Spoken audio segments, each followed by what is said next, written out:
Hi, everybody. Hi, everybody. I'm John. I did that last time. I'm Scott. I'm Scott. No, you're not. You're John. Try again. I'm Scott. I'm John. And we're married. Yay. Everything feels all weird because we're backwards. We're different. Anyway, go ahead. We had a bread incident today, so Scott's off from that. I am. Trying to make bread. So, we're recording right now. We are. Sunday, April the 15th?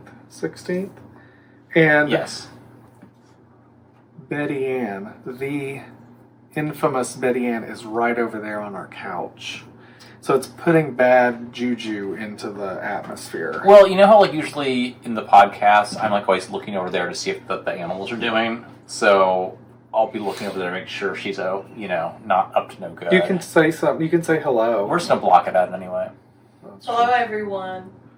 So I don't know if that the camera picked her. She says she's shy, but it's because she's sort of at Interpol and their new face recognition technology. Exactly. So, cheers.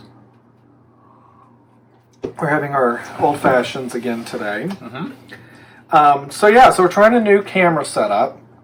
We might seem very close to the camera, and that's because I was watching Kevin and Ray on the Needles at the Ready podcast, and I believe that they have their camera closer to them than we typically do, and they are able to hold up yarn, hold up labels, hold up knitted things, and they don't have to go back and do the video like we do later where we zoom in on things. And so it just is going to make it a little easier and a little more, whatever. I don't know what I was going to say. So we'll try. We're going to give it a try. Right. If it doesn't work, it doesn't work. Right. So Jinx, buy me a Coke. Yes. It is April 16th. It is snowing. Oh, right. We're not happy with that. It's like a blizzard outside. Yeah. It was 80 2 days ago? Oh, no, it was 88. 88 2 days ago. We had to... Yeah. So our poor... we're going from furnace to AC to furnace to AC and all that good stuff. That's why John had decided to wear this shirt today. And I put this shirt on, not knowing what shirt he was going to put on. And then I told him, in celebration of the fact that winter has returned and we've, I guess, lived through summer already. Right. Flannel. That will be, we can wear this. Yeah, that's fine. They're similar but not the same. They're both flannel shirts. But, okay, so we are a knitting and related activities YouTube show. Duties otherwise assigned. Yes. Responsibilities as assigned. Yeah. And I am SweetTeaNoShade on Instagram and Ravelry, and you are John Asbury on Instagram and ILoveYouIKnow on Ravelry. Correct. I'm pretty bad about updating both of those, so. No, you're not. You're good about it. You're almost better than I am on Instagram. Instagram, yes. Ravelry, awful. So, we are here to talk about, we've got some knitting stuff, and then we also have been doing movie reviews for probably over a year. Well, we took a year break, but the year prior to that, we were doing movie reviews, and so this will be our third installment of the movie reviews, and it's, we're doing the best movie, or review the best movie and the worst movie from whatever year. So, as John was saying, we had a bread-related incident because I made bread and I made soup and we were all excited to eat it, and I discovered that there's something wrong with our oven. Yeah. I think with the thermostat. So it got up to 350 degrees and then decided it was tired. Yeah, and so the bread didn't turn brown, it didn't turn brown, it didn't turn brown, but it rose really well, and I was like... So then I opened the door and realized that it was kind of warm-ish.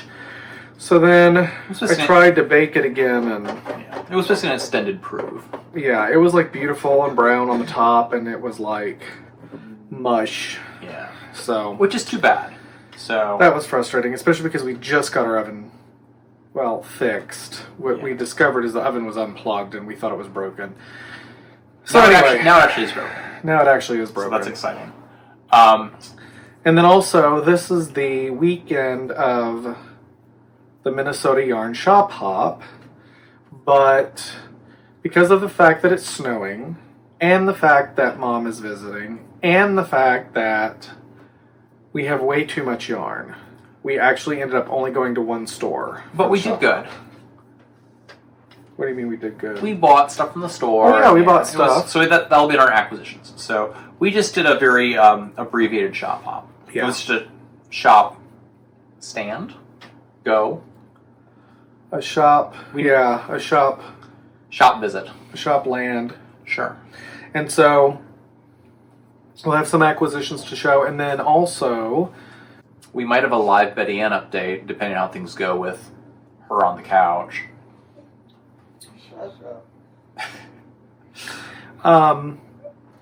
So I think we can probably dive in. I have a new whip and a continuing whip, and that's all I've got. And then we've got acquisitions. Yeah, I got 3 whips. 3 whips. Okay, why don't you go whip first since you have 3? All right. Well, let's do the one I'm working on right now. So this is the ever-growing baby blanket. Why don't I? We'll do another one and then I'll finish a row in your next one. All right. So take 2. Just continuing on from last time. These are the Hazelfern Socks by Jared Flood, and being knit in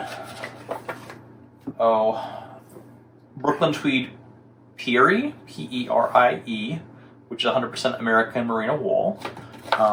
And this is where we are. So see, now you can hold it up close to the camera. I know, it's very exciting. What's going on? Okay, so here we are. Obviously, we're done with the. Hopefully, it's focusing. The leg, done the heel turn. I think I was kind of at the heel turn last time, and then I'm just working on the foot right now. So, are those the fashion decreases? Yeah, show the fashion decreases. These little bumpies right there are the fashion decreases. So yeah, I mean, it's one of those. I'm trying to do a couple of rows every day on it. Some days I do, some days I don't. And yeah, I mean, I really love that heel. I love this heel. Can you spread it out so that you can show the heel? Yep. So that's what the heel looks like. Hopefully you get a nice view of that. It's like a puppet. Oh no. No puppets, please. No puppets. But yeah. And now I'm just working on the foot, and I've got like... Oh, and these are for Shannon. This is for Shannon, so I've got like probably 3 more inches of actual regular knitting, and then the toe. And so basically, I've got this much yarn left, which should be plenty for the rest of this sock. So the pattern was bought in a kit, and so they gave us 2 balls of yarn with the kit. So it'll be just plenty, and this is the larger of the 2 sizes. So it's the wider and the longer. So, but again, I would recommend, this is number 1, I've never knit with this yarn before. Peary. It's single ply? No. No. Oh, that's right. It's 100% American wool, but it's not single ply. I mean, you can see the plies in it. Right. So anyway, I funnily enough, so I picked up the kit, went to go see Jared Flood and Brooklyn Tweed. We're in town for some thingamagiggy. Went to go see it because you couldn't go, blah, blah, blah. And the first half of the presentation was all about yarn and like the different kinds of yarn and plies and stuff like that. And apparently I didn't absorb any of it. So anyway, but I do really like this yarn. It's very easy to knit with. The stitch definition, which is really, for something like this that's got a lot of fun, the stitch definition is just fantastic. So, yeah. going to keep on keeping on, and I don't know. One sock is maybe 3/4 done, I think. So, and I started this in February. So, progress. It's very complicated. I know you bang out a pair of socks in a day and a half. Yeah, but I don't do cables and lace and all the rest of it. But I would, even if this was not cables and lace, I'd be going this slowly too. Yeah. So. Cool. All right. So You take a while. I have to finish my row, so go. Elaborate. Stretch it out. So speaking of socks, I've got the latest episode of Needles at the Ready on my mind because Mom and I were watching it today. And Ray was working on a pair of socks. And I neglected to... Well, I'll go back and figure out, but there was a sock pattern he was doing. And it had a Dutch heel. And the heel was square. Interesting. And so I'm going to try that heel. I know I say this all the time where I'm like, oh, I'm going to try this new heel, or I'm going to try that. And it's like, I end up doing the same exact thing I've always done, which is the Rose City Rollers pattern. But, so yeah, it was, what's fun? It was a different, so it had this really cool square heel. And then, yeah, I forgot what the other thing was I was going to say, but, all right. So my first whip I'm going to talk about is, the Mr. Bakery Bear that I'm making for our friend's new baby, who we finally got to meet. I think he's a little over 2 months old now. He's like, so tiny. Yeah, he's like 2 months and a week. And he makes really cute expressions. Yes, and I didn't touch him because I'm afraid of newborns. Yeah. But John held him. Of course. So... I am not afraid of newborns. They can't hurt me. Yeah, that's not why I'm afraid of newborns. They're small and they're weak. You could take them. I can take them. I'm looking over at Betty and she's not doing anything but just playing her. She's playing her, what's it called? Disney Dreamlight? Dreamlight built. On her Nintendo Switch. Because she's 14. Because she's 14. Alright, so, sorry, Mr. Bakery Bear, being made for our friend's baby. It's in my bag that I got from Mexico, from Puerto Vallarta. And so, I'm happy with it, but there's some things that I'm not the most happy with, but it'll be fine because it's a homemade teddy bear and it's not the end of the world. But, so the ears are a little not the same shape. That's okay. It's not the end of the world. That's okay. I don't know why. It gives some character. It is. And then also I overstuffed it so he's got you can see his brain through the top of his head, but I think I can whip stitch that closed or something, or mattress stitch it closed. I don't know. I can stitch it closed, I think, if need be. And then, so I attached the ears. So all the pieces are knit. I've attached the ears. I've attached the little snout. And I started to make the eyes, and I was going to do those with a French knot. But I ran into, I don't know how to do the French knot and then attach the French knot. Because normally when you do a French knot, you embroider it. Yeah. And so, because I can't get to the other side of the fabric... How'd you do your other eyes? I don't remember. I did it with a French knot, but... Did you just put them on before you stuffed, maybe? No, I didn't. So, I don't know. I don't remember. So, anyway, that's an easy... I'll figure that out. Mm-hmm. But, so I've got... This is the body. I haven't stuffed that yet, obviously. This is the 2 feet, and they look a little funny. They look like big, weird socks or something right now because they end up... This will get closed and stuffed, and they round out. So this is the 2 legs. And then this is an arm, and this is an arm. And then... Does he get a tail?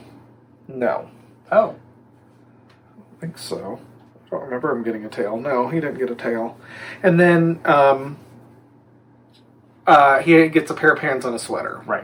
Which I haven't made those yet. So, yeah, it's coming along. I should be able to get this done in a week, or I'd say a couple weeks, because I got to knit the clothes. Yeah. But yeah, so I don't remember. This is remnant yarn that I'm making all of this out of, so I don't remember the yarns that I'm using. I think the brown yarn. Yeah, the brown yarn I do have the label for. So the brown yarn is 6 and 7 fiber. Did I say that before? I don't know that I don't ever think you did. 6 and 7 fiber. The colorway is aubergine, which I don't see any purple in it myself. But I do, but I'm colorblind. yeah, it just looks like brown to me. But and then it's sunflower base. This his or her sun. I don't know what 6 and 7 fiber is, but it's 100% non-superwash merino worsted. Mm-hmm. But yeah, really, I'm only using it for the inside of the ears. I'm going to do the nose and the eyes. Mm-hmm. And I think that's all that'll be use this brown. So it'll be almost an entire skein of brown. Well, it's like, I like so if you look at the ears, like it contrasts really well with the blue. Yeah. So that's nice. Yeah. So and Mr. Bakery Bear, this pattern I've knit before. It's from Kay Jones, which is Kay and Dan Jones have the Bakery Bears podcast.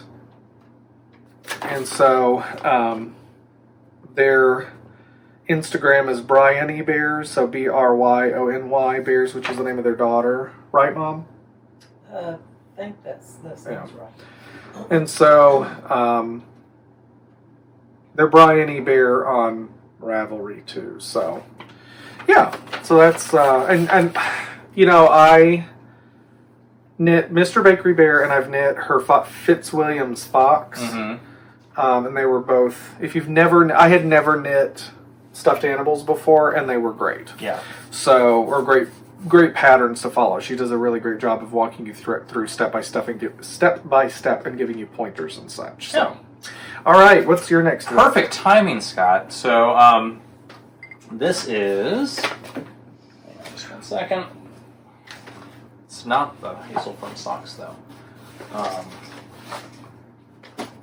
This is the bounce blanket from TinCanKnits. And it's being knit with Berroco Vintage. You can hold up Yeah. if you want to. I don't know if you want to. It doesn't. You're not showing anything. So here's where it is. Let's hold it sideways, maybe. That's a good idea. And hold it back. So I'll just cover me up. that works. So I just finished the 18th stripe, and there can be 3 more. So I was going to do like 25, 26. I'm like, you know, it's a baby. It's a crib blanket, so I don't think it needs to be much longer. I just want it to be longer than it is wide. So yeah, it is nearly done. So I probably have this done pretty soon. I don't know if you can see. There's a lot of ends to weave in. But yeah, again, going really, really well. Thanks. Tell us about the yarn you're using. Berroco Vintage. Oh, you already said that, didn't you? Which is merino, nylon, and something else. No, it's acrylic. Acrylic and nylon. Yeah. Yeah. So the nice thing about that is that means that you can wash it in the washing machine, which is good for a baby blanket. a baby blanket, because you don't want to hand wash a baby blanket. That sounds awful. That is that, and it's nearly done. Cool. So yeah, I started this one in, I don't remember. You know me, I don't remember anything like that. Because I was working on it in Puerto Vallarta, so probably in like early March. So, cool. Yeah. Ta-da! All right. And then I have one new whip, which you have another whip, don't I do. you? Okay. Yeah. Why don't you show yours, because my whip can kind of flow into acquisitions. So can mine. I was going to say executions, but okay, well then I'll do mine first. Yeah. So this will be a combination of whips and acquisitions. Yes. So we went to Three Kittens Needle Arts. This is the only shop we went to in this Minnesota Yarn Shop hop. for the reasons we described before. But it's the closest probably to us. Yes. I don't know. Stephen B might be probably a little closer. Yeah, or equidistant. But so this is the and yeah. So we went there, and they have so every shop in the shop hop has a custom colorway and a custom pattern specific for the shop hop. And so this is the yarn that they did for the shop hop, except that there were two colorways. One was a solid red, and then there was a similar skein of yarn, but it had blue running through it, and it was called Sea Anemone. This is Coos Bay, which I don't know what that is, but it's 60%. Okay, first of all, it's Alexandra, the Art of Yarn. Coos Bay's. What? Coos Bay is a place in Oregon. Oh, Mom I knew have that. a friend who was from there. My mom, Betty Ann, had a friend from Coos Bay. So this was exclusively made for 3 kittens by Alexandra, the Art of Yarn. Alexandra, I looked her up online. The Alexandra, the Art of Yarn, it says, nestled in the heart of Oregon's Willamette Valley. Willamette. Oh yeah, Willamette, not Williamette. It's beautiful. I mean, the red is beautiful, but it's Red Coral is the name of this colorway. It was the one with the blue was Sea Anemone. It's fingering weight. It's 60% superwash merino, 20% nylon, and 20% silk. 465 yards for 100 grams. And then this is the same colorway in her, what must be Irish moss. Oh, a Coos Bay is the base. Okay. Irish Moss is the name of this base, which is 72% kid mohair and 28% silk. Wow. And it's, again, Red Coral is this is 459 yards in 50 grams. So it's almost the same yardage, but half the weight, which makes sense. Mm-hmm. So anyway, the pattern for this yarn was a shawl. Mm-hmm. And it was not something I was interested in knitting. Right. And so I bought it, though, because it's a beautiful red and because I plan to use it for Christmas stuff. Yep.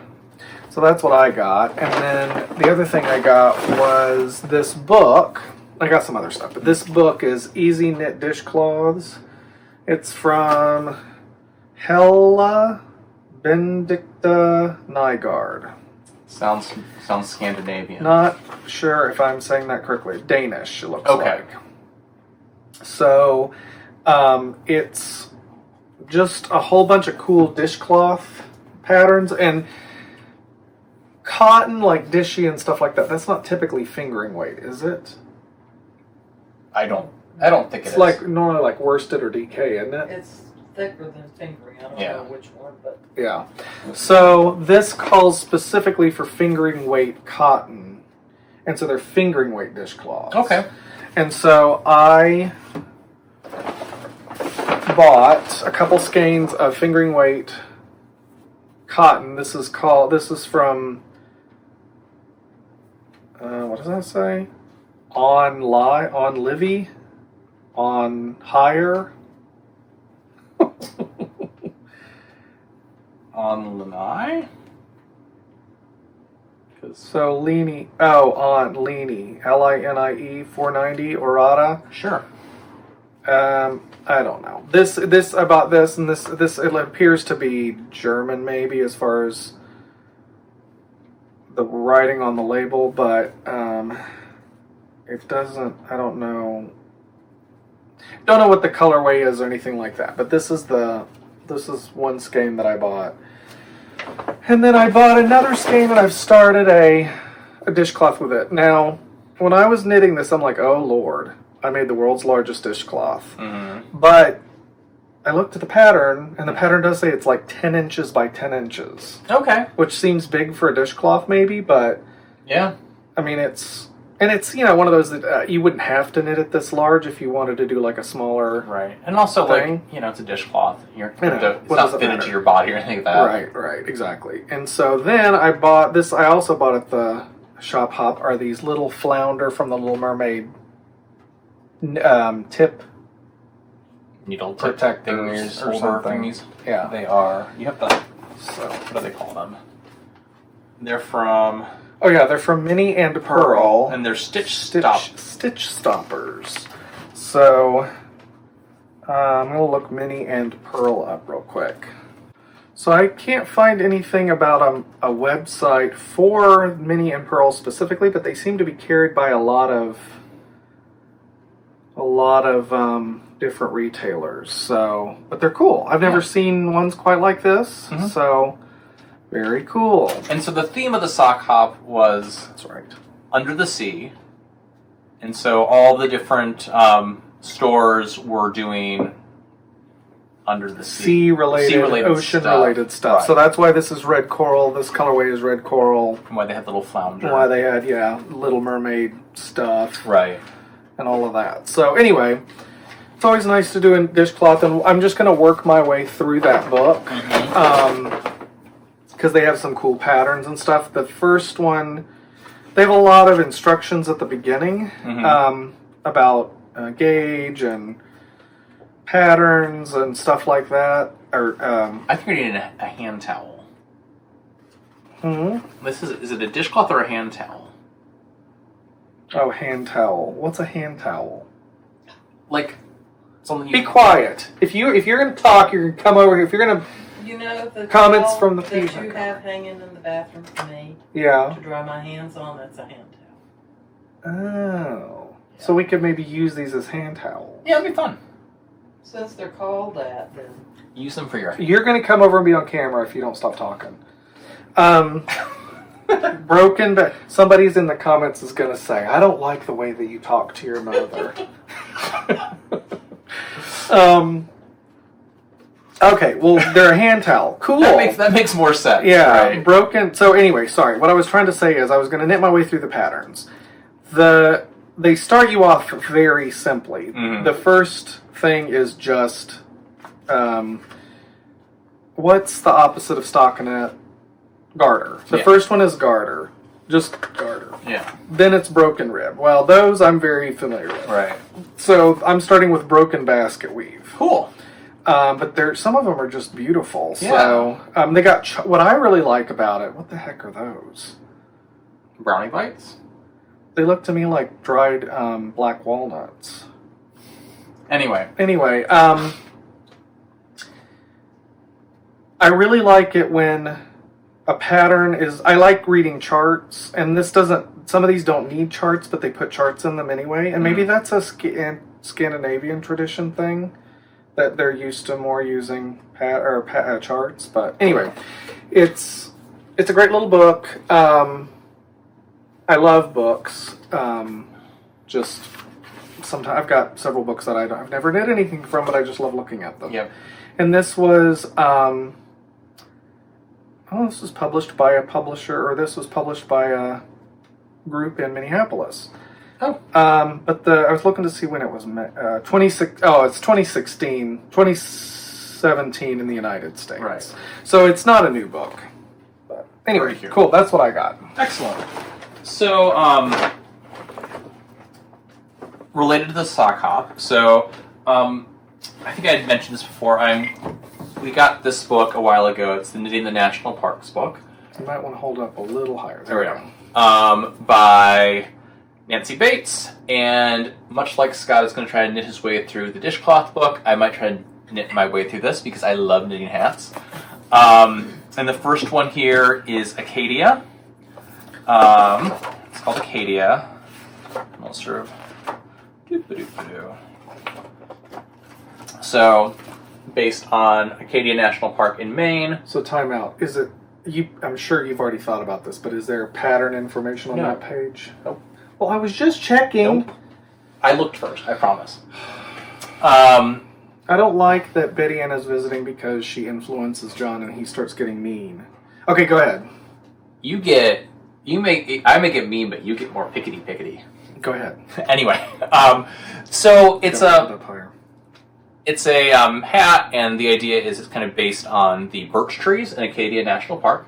So I started this a while ago, And I think I haven't shown it yet because really all I'd done was the brim. But what I did is I had this yarn right here, which it is, I think, from, I don't remember. We've talked about it before. Yeah. It might be, I don't remember. Hang on. Not that one. Not that. I think it is from Ravenswood Fiber Company. But if it's not, I'm sorry. But it's basically, it's supposed to look like, you sort of see it's got the white with the black, so it kind of sort of looks like a birch tree. And so I was going to use that for the background. Are aspen trees a type of birch tree? I don't know. Okay. I think they're different. Okay. Because aspens are like the ones that they're all one big animal, right? Oh, that's right. So I was trying to figure out what I wanted to pair with it for the colors, and I had picked a brown and a green before, and I just wasn't really happy with that. So I went... They look similar, but birch trees, their bark peels like paper. Aspen bark does not peel. Okay. So we were at the shop hop at Three Kittens Fiber Arts. Three Kittens Fiber Needle Arts. Needle. Three Kittens Needle Arts. Three Kittens Needle, because they have a lot of embroidery stuff there too. Yes. And so I found this color, which is going to kind of be like the aspen leaves, and this color, which is going to be the sky. Yeah, I'm a little bit higher just because I'm not sure. So anyway, getting used to where the camera plays in this, I'm not really sure. So I really like how these went together. Apparently, I picked out a different color for the aspen leaves that Scott thought was atrocious.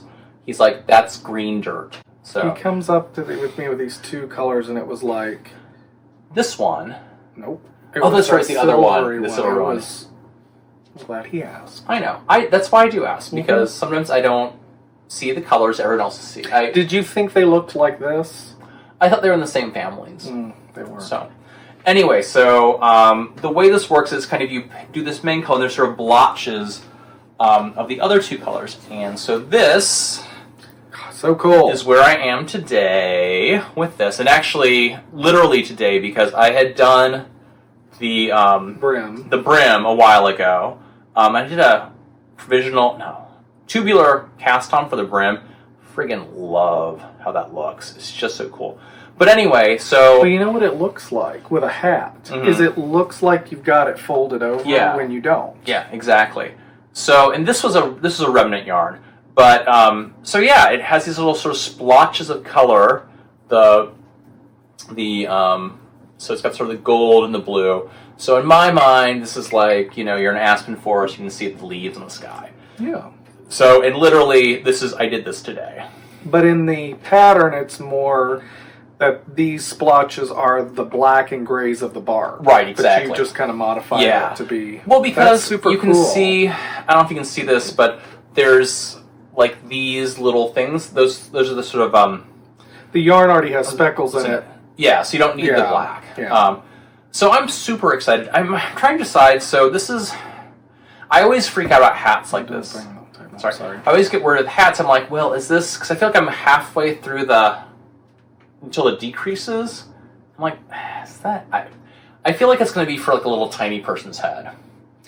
Well, they are little beanies, and I think they go above the ear, if I remember the picture correctly. So and you've taught me this. It's all about how long you want to make it. Yeah. So and the other thing is you'll be able to try it on. It's a bottom-up hat, like I think most hats are. So you'll be able to, or mini hats are. You'll be able to try it on and see where it is. Yeah.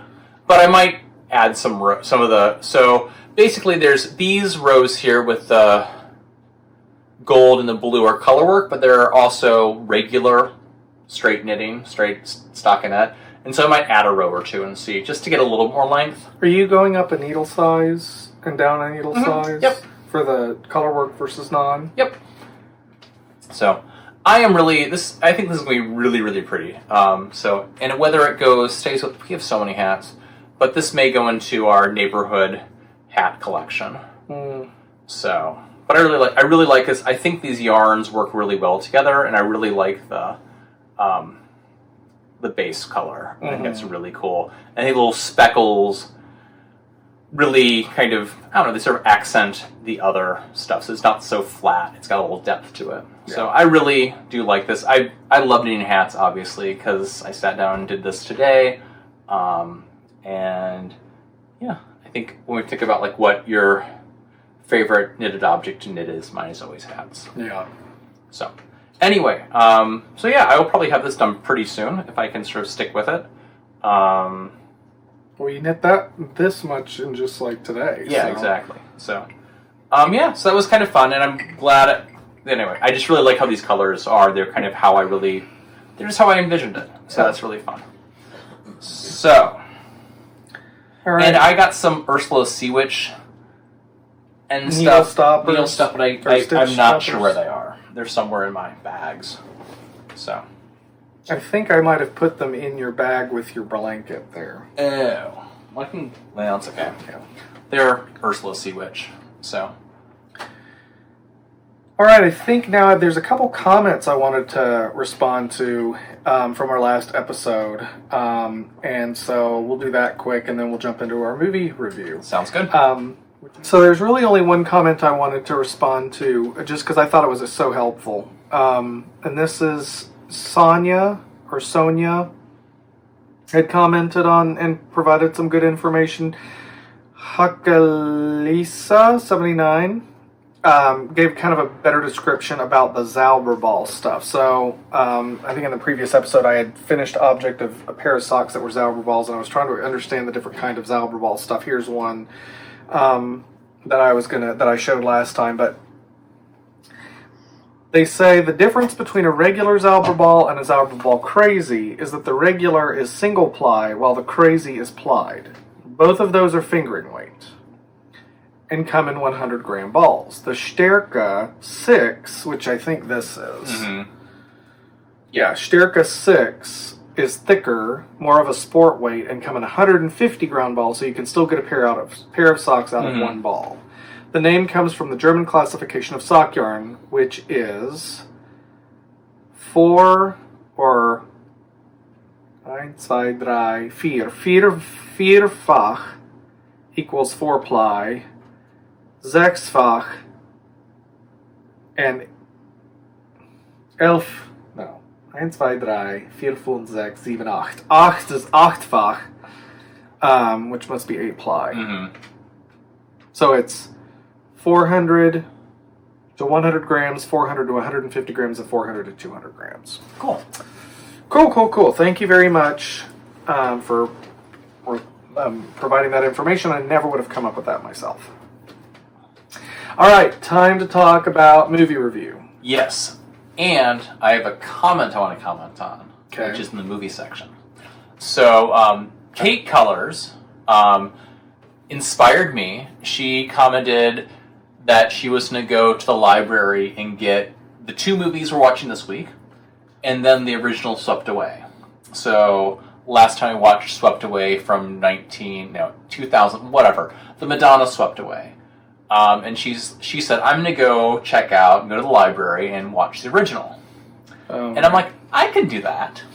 So, I went to our library and got the original Swept Away, by the Spirit of a Strange Adventure in August in the Blue Mediterranean Sea, whatever it was called, and watched the original Lena Wertmüller movie. You were off doing something. Yeah. And it was really good. It's funny because, like, you know, all the stuff that was kind of upsetting to watch, the sexual violence, the treatment, it all kind of worked in this movie for some reason. And it's just, I guess, the difference between having good actors, a good director, and a good script. Yeah. Because, like, the content was essentially the same. I mean, little difference in the way the characters were portrayed and, like, the way things went. But I really liked that movie. It was certainly... It was the same story? Same story. Was it the same outcome? Yes, although there was a little bit more about... So in the original movie, the guy comes back, he's got a wife and kids. And so the last scene is him going home with his wife, who's like really mad at him. He's like, everyone saw you run after the helicopter, that blonde, rich, whatever in it. So he's going back to an unhappy marriage. She's going back to an unhappy marriage. And I think the movie's a little bit more like they're on this island, they both go a little crazy. Mm-hmm. Or that was my interpretation of it. The original movie? The original movie. It's a lot more ambiguous about like the power stuff. And yeah, it was just a better movie. It was a really good movie. And so, like, seeing that movie, I'm like, oh, I could see how you might want to remake this. Right. But... In English. In English with Madonna. Right. But it didn't, But anyway, so it made me want to go see a lot of her other... She has, like, I think 5 or 6 movies she's really known for. So, and a lot of them with those 2 actors in them from the original movie. So, I'll check more of them out. So, it was really interesting. So cool. Interesting. That's that. So this week, we watched 2 movies. One, so the best picture was The King's Speech. Or what year was it? 2011. 2011. The best picture was The King's Speech. The awards were in 2011, but the movie is 2010. Right. I'm not going to get into that. No. I'm joking. I'm not going to get into that discussion again because that took us 15 minutes to figure out that last time. Luckily, we cut most of it, so. So, The King's Speech... Uh-oh. Harris, stop attacking Betty Ann. He was actually barking at a cat. The King's Speech, and then the worst picture was... The Last Airbender. So... The Last Airbender, which was a live-action... adaptation of the animated Nickelodeon show. Right. Do you want to go goodsies or badsies first? I don't remember how we've done it in the past. I think we've done the good one first and the bad one. But I feel like the bad one's more fun to talk about. I don't know. I mean ostensibly. Okay, yeah. Yeah, let's start with The King's Speech. Okay. King's Speech, 2011. It won Best Picture, Best Director. Colin Firth won Best Actor, and it was it also won Best Original Screenplay by the guy who wrote it, and then by the guy who wrote it. His name's like David Seidel, the screenplay. But when you say the guy who wrote it, that's usually who wins Best Screenplay. Usually. I thought maybe you meant something else. No, I did not. I was just being like the person who. Wait! Did the winner of Best Director, was that the guy who directed it? Mm-hmm. Yeah. So that's why I won Best Picture and Best Director, and the person who directed it won Best Director. But he directed it. He did direct it. Okay. But the producer wins Best Picture. Right. You're trying to make this... You're trying to turn this in a way to where you did... It's actually, I know more than you know. Right, of course. So anyway, and also Jeffrey Rush and Helena Bonham Carter, who were both in it, got nominated for Best Supporting Actor and Actress. Okay. So, what is The King's Speech about? It's about King George V, who is... Of England. I wonder if there are other King Georges. I don't know.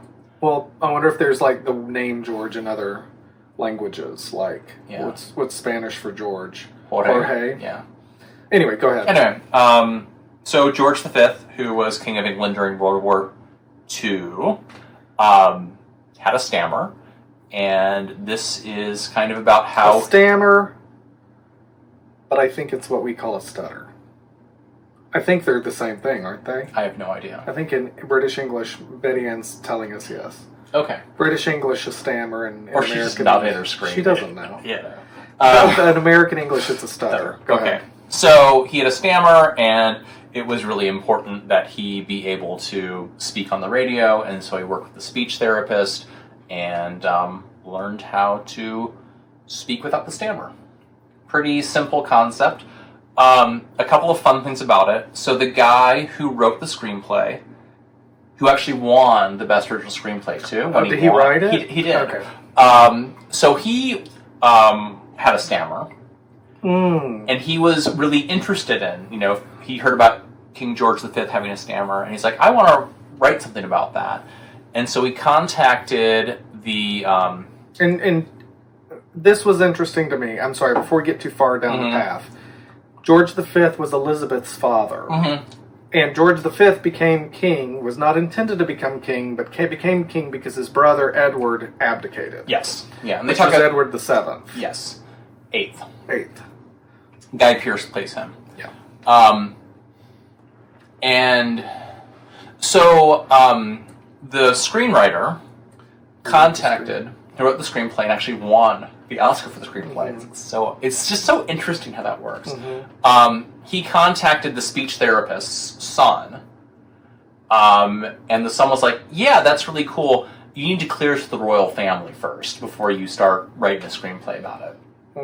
And so he did, and he contacted. This is like in the 91 or something like that. So he contacted the royals, and the Queen Mother's like, that sounds great, but you need to wait until I'm dead. Oh, really? Yeah. This is the Queen Mother Elizabeth. Yeah, so Queen Mary. The Queen Mom. Oh, wait, she wasn't Elizabeth? I thought her name was Elizabeth as well.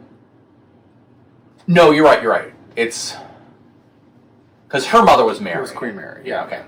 So anyway... Or it was Mary Foy or something. I don't know. Go ahead. I can't remember. So anyway, yeah, she was like... Or the official statement... Why? I don't know, because she didn't want a movie about her. Yeah, well, I can see that. And about her husband, all that good stuff. And so he's like, sure. And so when she died in 2002, he started working on it. And he conceived it as a play. And so they workshopped the play, and they were like, oh, this would make a really good movie. And so he had Jeffrey Rush, who was the speech therapist, in mind for the role, and he actually just lived like a couple blocks from him and just gave Jeffrey Rush the script.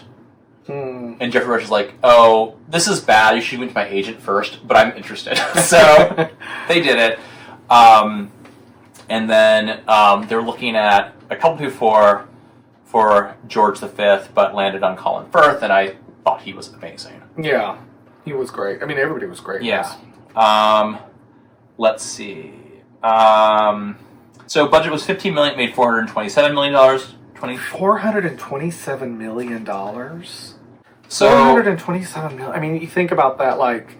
I mean, it was a great movie, but you just think about how many people saw that. Yeah. I mean, it probably got a lot of attention. It probably made a lot of money after it got the Best Picture. Yeah.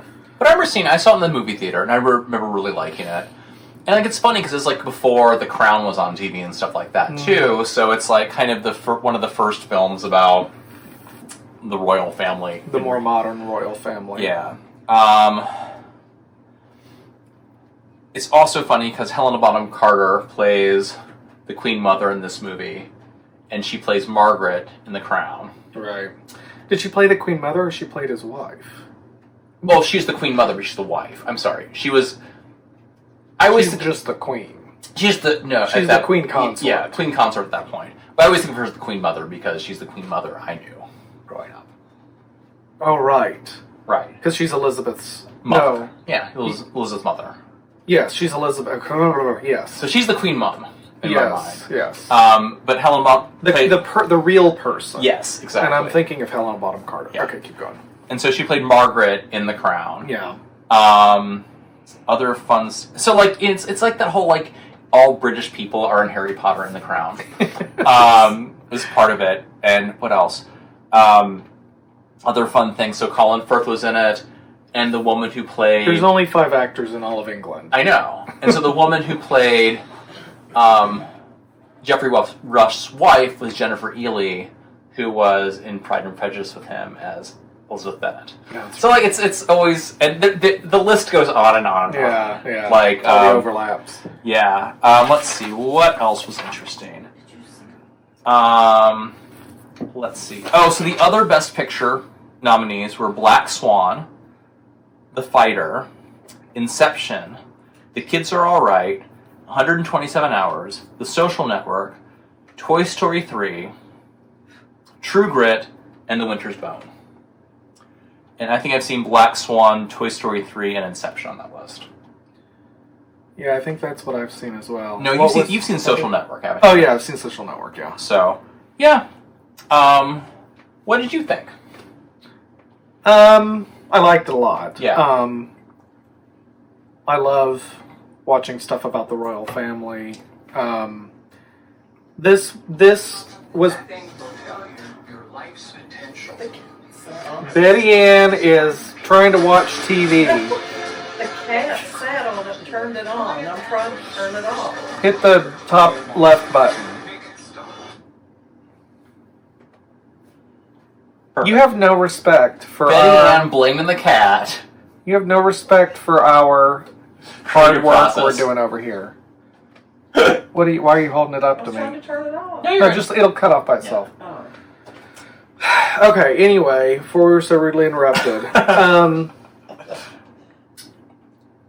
What I particularly liked about the movie is the relationship, obviously, between the therapist and King George. But I also like movies that are like one generation removed from what I know about. Sure. That tie together, and then with the royal family, you can tie things together in a way Right. because of the continuity that you can't necessarily from Yeah. just watching a movie about World War II. And so because The Crown opens with the scene where George V dies. Right. And so this being the same George V Right. from The Crown and just all that time together was really cool. And then, of course, the production values were amazing. Yeah. And I also liked that... I don't know how... I mean, I would assume, and I think I've read, that Colin Firth's portrayal of his stutter is... Oh, Yeah, yes. go ahead. So Colin Firth went to a speech therapist to learn how to stammer. Okay. And he had difficulty unlearning the stammer after the movie was over. Oh, wow. Yeah. That's crazy. I thought he was really, really, really good. Yeah. But the portrayal of his stutter, I thought was... I'm assuming was true to reality, and I would assume that there are some recordings of George V out there with the stutter, like early on. So I don't know how much they have. I don't know how much they have it, but they did base a lot of it off all these notes from the original speech therapist. Oh. So like the line at the very end where he's like, does the speech. He's like, well, you got your W's wrong. He's like, well, I had to let them know it was me. That was in the guy's notes. So I think it was, given the fact it was based on, I think, a lot of research, the fact the guy the guy who wrote it had a stammer himself, and that they really looked really closely at their speech therapist notes, I would assume it's pretty... Yeah. I just thought it was very believable, and it wasn't... Yeah, I don't know. I didn't feel like it was like Oscar bait, if that makes sense. Yeah. You're like, I'm going to play someone with a disability and I'll win an Oscar. And I didn't feel like it was bad. It was a really good... It was a fascinating story that we Yeah. might not otherwise have known about. Yeah. But yeah, I mean, looking at the stuff that was up for Best Picture, I mean, I liked it there once I saw. It It was a really good movie. The director, Tom Hooper, went on to direct Cats. Which we're going to have to watch. Yeah, aren't we? it's a future Razzie winner. Cats. So, I mean, just goes That's so weird. It just goes to show you that, like, as far as movies go, it's not... There's only so much you can do to polish a turd. Well, I'm just saying, like, good directors make bad movies. Right. And there's a lot that can go wrong in a movie. Yeah. I would say in Cats a lot went wrong, but that's for another podcast. Yeah. So, yeah. As far as the other movies go, Inception, I've probably watched 8 times. Sure. It was wonderful, but I do think that the King's Speech was more artistic. And sometimes that matters to me as a movie is more artistic, than I feel like the Oscars should recognize it more than just a blockbuster hit. Right. It was definitely more artistic than Inception. And I don't know if you know this, Mom, but the Inception Jason and I have gone 2 times in our lives to see a movie, just the two of us. The first one was Teenage Mutant Ninja Turtles, which you made me go take him to see because I was 16 and could drive. And the second one was Inception when I was older, 30, whatever, or maybe even 40. I don't remember when it came. Oh, no, it was this year, 2011, so I was in my 30s, and I had gone to visit them in...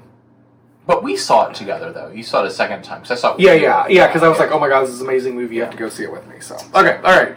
Worst movie? Anything else on The King's Speech? Oh, sorry, I thought... I thought... It was just like... So it was a movie that we had both seen before, and I was happy to rewatch. Yeah, and it was when I saw it again, I was like, this is a really well-made movie. All the performances are really well done. It was just... I guess one of those things, like, there's something nice about a movie where, like, everything is just good. So, yeah. Avatar: The Last Airbender. Directed by M. Night Shyamalan. It won Worst Picture, Worst Director, Worst Screenplay. I think that these movies are not like the Oscars. There's no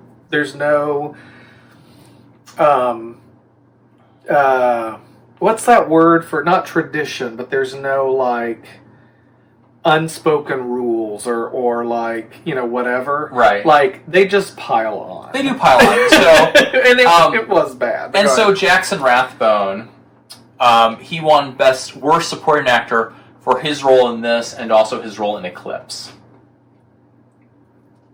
So he won Worst Supporting Actor for both movies. Yeah, which they do a lot. Like, they did that for, So if you can get to, like, twice in one award, that's, like, a big Razzie thing. And also... which character was he in this? He was, like, the brother from the Water Tribe who fell in love with the princess from the Northern Kingdom. And he was in, what was his name? Hang on. He's Jasper from Twilight. Oh, right. Jasper, the hot one. Okay. Yeah. So, he was in, Eclipse. Twilight... Girl, you gotta say the whole thing. Twilight, Eclipse. My bad.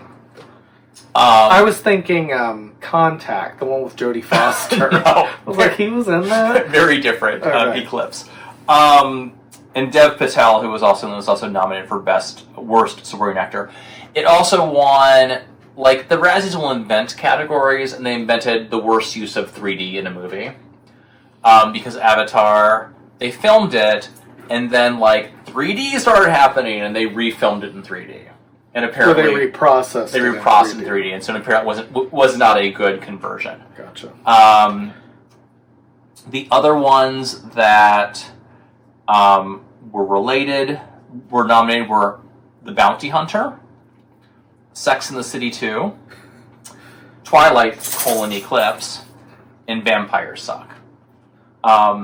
I've seen Eclipse. I have not heard of the other two. Well, I've heard of Sex and the City 2, but I've not heard of the other ones. Yeah. Vampires Suck and The Bounty Hunter. Yeah. So it was a budget of $150 million, and it made $317 million. So it made twice its budget. Yeah. But it was the fanboy effect. Well, I mean, I don't think anyone liked it. No, I mean, like, oh, it's The Last Airbender, and, like, everybody was excited. Yeah. And then it was like, oh, God, this is awful. Yeah. So, yeah. So let's talk a little bit... So they were gonna... So basically... Oh, go on.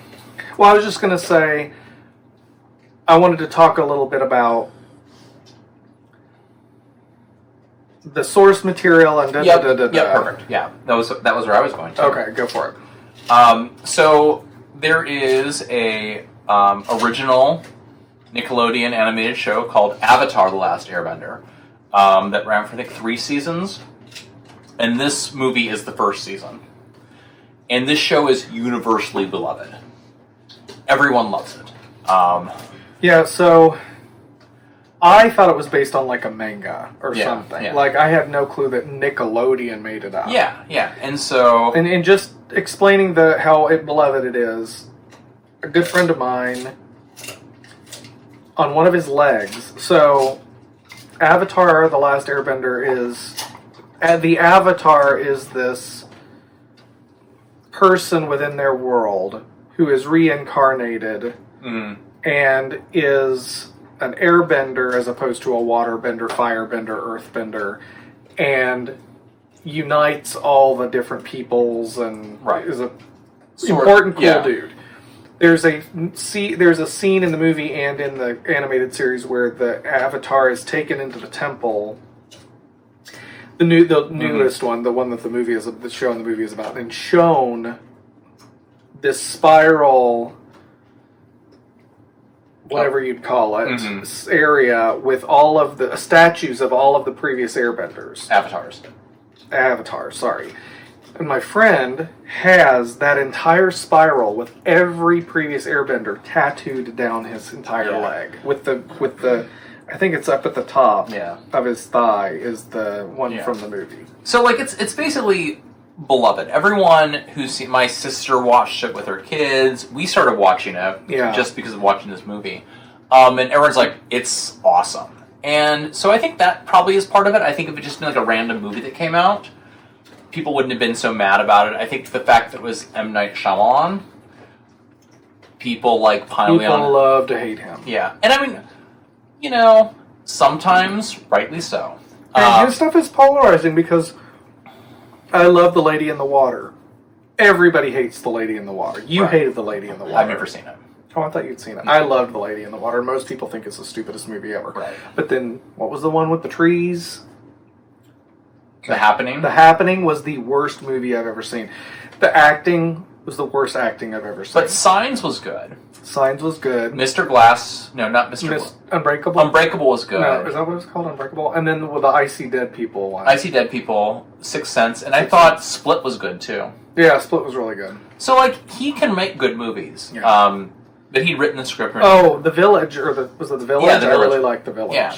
So, another funny thing. Oh, and the TV show he's doing with the baby doll. Oh, that yeah, comes alive. The Servant, yeah. The Servant, that was Yeah. really good. So, like, he gets a lot of pile on. I find his stuff both good and awful. Right. Like, I either really like his stuff or I really don't like it. Yeah. The only thing I've seen that I really didn't like was The Happening, now that I think about it. Yeah. The Lady in the Water I didn't like it as much as I liked his other stuff, but I did like it. Yeah. And then another funny bit is apparently in the UK, bender is a term for homosexual. And so I thought, like, bent. Yeah, but if you're bent and you're a bender, and so like people they come to screens in the UK like, oh my god, I can't believe I can tell you're a bender just by looking. Like apparently, like all the lines in the movie, all the screens in the UK like went hilariously like funny. So, you're a firebender. I'm surprised that's not in the gay community, like like otters and bears, like firebender, waterbender, airbender. Let's see what else. But yeah, I mean, I did not dislike this movie that much. Of the three movies, you did not dislike it that much? Yeah. I mean, it wasn't good. Don't get me wrong. And had it been an original concept, I'd been like, this is a really good story. They just need to work things out a little bit. But like knowing there's the mythology is lifted from something else made it less impressive. Yeah, I would say that now having watched a few episodes of the animated series, they tried to condense an entire season of a really good show into a 2-hour, or I don't remember how long it was, 2-hour movie. Yeah. That was the problem. I don't know. I feel like that's a problem that could have been overcome with a really good streamlined script. Okay. Like, I feel like when I watched the movie, like, I think they could have made it work. It's not like The Hobbit, where they took a... Anyway, we're not talking about the Hobbit movies, because I will go on for a long time. And no one wants to... That's all. But I feel like they could have done it. I think it didn't help, right? They were trying to cram too much in there, and maybe they weren't editing, or maybe they shot too much. But, and there's a... Yeah, like, I think they could have done it, but they didn't, right? That made it harder. There's a lot of, like, weird voiceover narration, where they just... See, I think that goes back to trying to condense. Right. So you're trying to make things understand Right. that played out over 10 episodes, or I have no idea how many episodes the first season was on the TV show. But yeah, I mean, the visual effects, though, were amazing. Yeah, and I thought Dev Patel got nominated for a Razzie, and I thought that was kind of crappy. I thought I thought the acting wasn't bad. Like, the lines they were reading were terrible. Yeah. But, yeah, I mean, again, I watched it, it was fine. In terms of, I feel like Eclipse might have been worse. In terms of just sheer... Don't criticize Twilight while I'm sitting here. Wait, is Eclipse the one... Eclipse is the one where they play the baseball game. No, that's the first one. It is? Yes. See, they all run together to me. It's like a perfect piece of art. It all runs I think together. Eclipse is the one where... It's the one where he's back, right? Because, like, New Moon is where, like, he's, like, speaking to her on the motorbike and stuff like that. Eclipse is the one where... Wait, is Eclipse the last one? No, that's New Moon? No, Breaking Dawn. Right? Anyway, I think Eclipse is the one where she's making the vampire army and they fight with the wolves and... I don't remember. Oh yeah, it's the newborn army that Bryce Dallas Howard is making. Yeah. And they have a big fight at the end and blah blah blah. Yeah. Have they already gone? It doesn't, we're not here to talk about Twilight. I mean, oh my god, rein it in. Yeah. Sorry. So, Italy is the one before that, I think. I will tell you one thing. Mm-hmm. This movie was worse than Twilight Eclipse. Okay. I would say Twilight is more interestingly bad than Eclipse.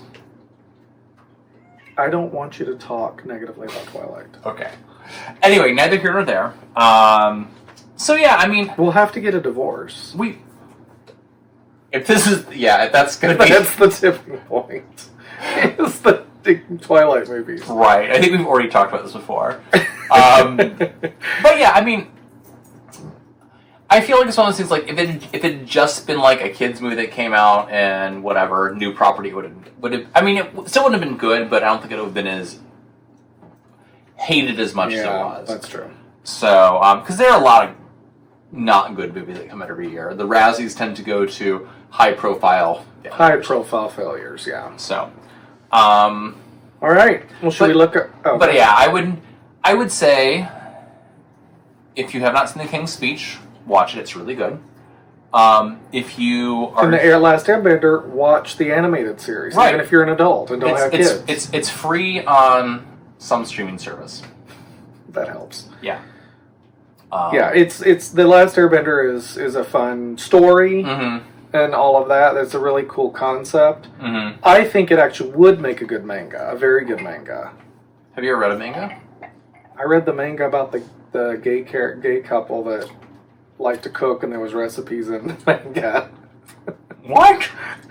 Remember when I went to whatever the name of the big bookstore is in Portland? Oh, okay. Besides, a manga is just a graphic novel. Except, okay, I've never read a manga in my life because I can't go from the back to the front. It's too hard. Like, back to the front, and then it's like the panels go from left to right, and I'm not sure which order they go in and stuff like that. They go from right to left, don't they? Yeah, right to left. The wrong way. Which is apparently stuff like... Where are we? Like... I'm dubious of that. That it's about the chisel and stuff like that. Okay. Yeah. Yeah. Anyway. So yeah, watch the TV show, watch The King's Speech, don't watch The Last Airbender unless you're just kind of curious about it. Yeah. Okay, so get your number generator out and I will look them up. Okay. And remind me, when you pull the number, it's the year of the award. Yes. Okay. So, 1981 through 2023. 2013. So we're going to have to get like a list and start crossing them off or something. So 2013 Academy Awards. Oh, that was a good movie. Mm-hmm. Best Picture, Argo. Okay. Did you see that? Yeah. I don't know why that got Best Picture, though. That was just kind of like a cool action movie. Ben Affleck did not win Best Director, I don't think. He was one of those split the thing. Yeah, Best Director was Ang Lee for Life of Pi. Okay. Sure. I love The Life of Pi. Okay. 28th of 2013. Starring Dev Patel from Last Ember. Yeah, that's right. Great to watch.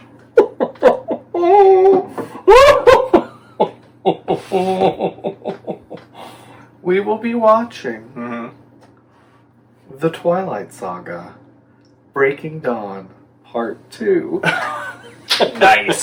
So we're going to have to invite our friends over and watch Part 1 and then Part 2. Yeah. Because a year ago, or less than a year ago, last summer, we went on a cabin trip and we sat and all of the women and me loved all the Twilight movies, and we made all the husbands and boyfriends, all straight boys, watch the Twilight movies. And big surprise, they all got really into it and got excited.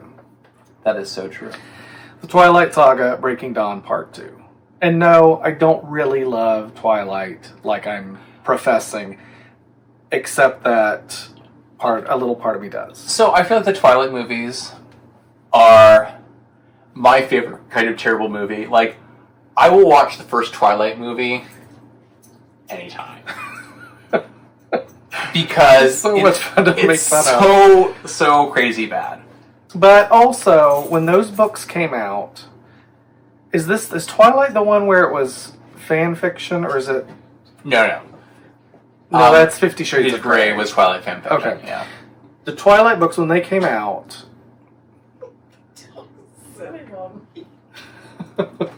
Harris, leave Mom alone. When the Twilight books came out, I thought they were fun, trashy books. Mm-hmm. I did not pick up on... Kill him, Linus. I did not pick up on the abusive relationship undercurrents, just because all my relationships have been healthy, and I didn't realize. You were just like, I didn't realize that I also as a codependent. Yeah. I read the first Twilight book, Twilight, and I remember reading it being like, oh, this is going to set some really bad ideas of what relationships are for, like, all kinds of people. I'm like, oh, they love each other. You know what, I could murder you. I would kill you, but I love you so much. In hindsight, I recognize that it was not healthy, but it was sure fun to read at the time. Yes. Okay, so we're watching Twilight Saga Breaking Dawn Part 2. And Argo. Argo, yeah. Which I really liked Argo, so I'm excited to watch that again. Yeah. So, I'm excited, though, to get to... So, I've not seen Part 2. What? You know how I am about things ending. I don't like to watch the last of things. Which is the one they have sex in? That's Part 1. Part 1. Does Ripachi come out in Part 1 or Part 2? Renesmee, where he has to bite through her womb, that's in Part 2. And that's where, like, Jacob... I'm sorry, we're getting ahead of ourselves. Yes, like, I already... The thing about, like, Twilight Part 2, I already know a lot about it. No. Kristen Stewart won Worst Actress for both Snow White and the Huntsman and the Twilight Saga Breaking Dawn Part 2. Okay. So, okay, so those are the movies we're watching. And then we'll review them next week. We'll have, or not next week, but our next episode, and I'll have a finished teddy bear.